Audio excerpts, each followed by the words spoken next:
नमस्कार।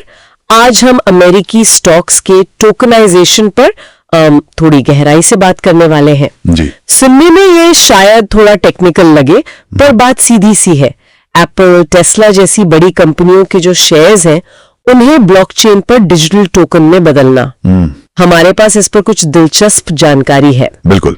और ये जो जानकारी है वो बताती है कि ये एक उभरती हुई टेक्नोलॉजी है। हाँ? मकसद ये है कि इक्विटी ट्रेडिंग मतलब शेयरों की खरीद फरोख्त दुनिया भर के लोगों के लिए आसान हो जाए और ज्यादा एफिशिएंट भी। अच्छा। ये ब्लॉकचेन का एक बहुत ही आप कह सकते हैं महत्वपूर्ण इस्तेमाल है। तो चलिए इसको थोड़ा खोलकर समझते हैं। ये होता कैसे है, क्या फायदे हैं और क्या चुनौतियां हैं, क्या चल रहा है यहाँ असल में। हाँ, शुरू करते हैं। सबसे पहले एकदम बेसिक से शुरू करते हैं। ये टोकनाइजेशन आखिर है क्या भला? देखिए, आसान शब्दों में कहूं तो ये किसी असली संपत्ति का, जैसे मान लीजिए अमेरिकी कंपनी का कोई शेयर है, उसका एक डिजिटल जुड़वा बनाना है ब्लॉकचेन टेक्नोलॉजी पर। डिजिटल जुड़वा? हाँ, हर डिजिटल टोकन उस असली शेयर या उसके किसी छोटे हिस्से मतलब फ्रैक्शन के मालिकाना हक को दिखाता है। अच्छा, तो मतलब एक शेयर को कई छोटे छोटे डिजिटल हिस्सों में बांट सकते हैं और ये सब ब्लॉकचेन पर होता है? हाँ बिल्कुल।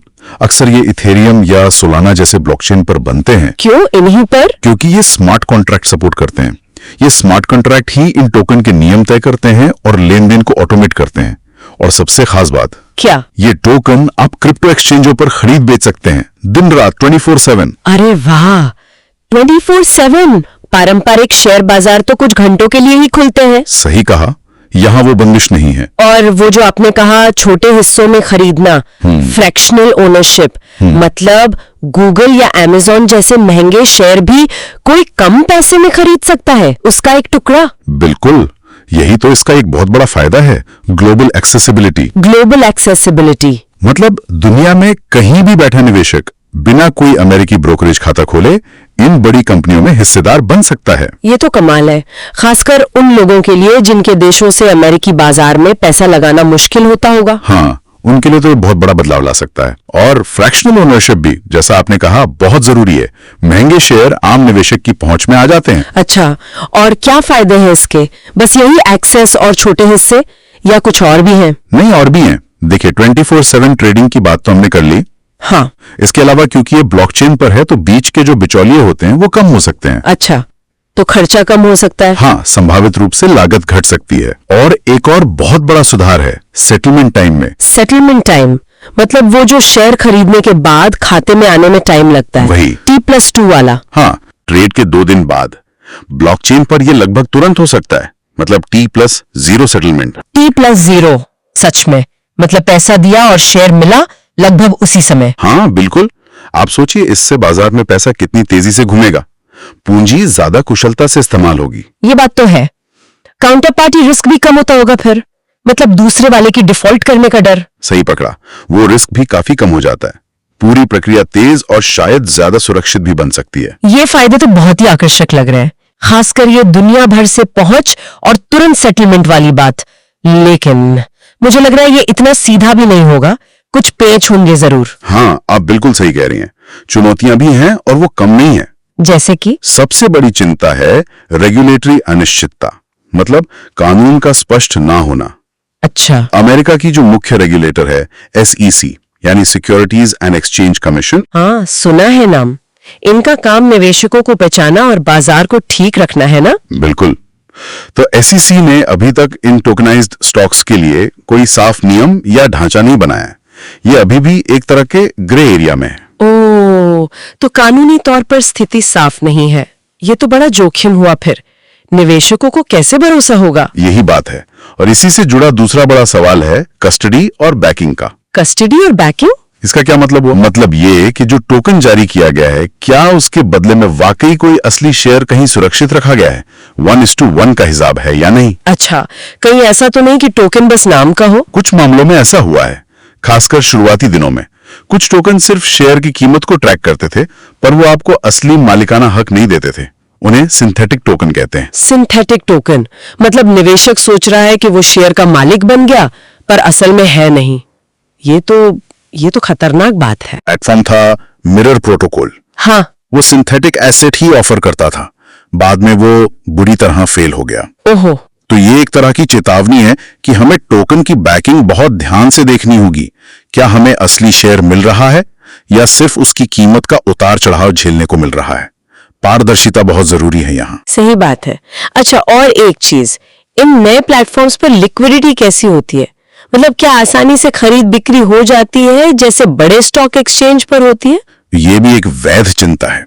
अक्सर इन नए उभरते हुए प्लेटफॉर्म्स पर लिक्विडिटी पारंपरिक बाजारों जितनी गहरी नहीं होती। मतलब अगर आपको बड़ी मात्रा में खरीदना या बेचना है तो शायद उतनी आसानी से ना हो पाए या कीमत पर असर पड़ जाए। हम और निवेशक सुरक्षा के इंतजाम वो कितने मजबूत है? वो भी शायद अभी उतने स्थापित ना हो जितने पारंपरिक बाजारों में होते हैं। और अगर कोई विदेश से निवेश कर रहा है हाँ, तो फिर टैक्स और सीमा पार कानूनी नियम भी आ जाते हैं। हर देश के अपने अपने कानून होते हैं, तो वो एक और जटिलता है। काफी सारी बातें हैं ध्यान रखने वाली। क्या कुछ ऐसे प्लेटफॉर्म्स भी हैं जो इसे सही तरीके से मतलब रेगुलेशन और बैकिंग का ध्यान रखते हुए करने की कोशिश कर रहे हैं? हाँ बिल्कुल हैं, जैसे बैक्ड फाइनेंस है, स्वार्म है।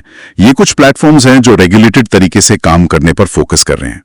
ये असली संपत्ति से समर्थित टोकन लाने की कोशिश कर रहे हैं जो ज्यादा सुरक्षित मॉडल माना जाता है। अच्छा।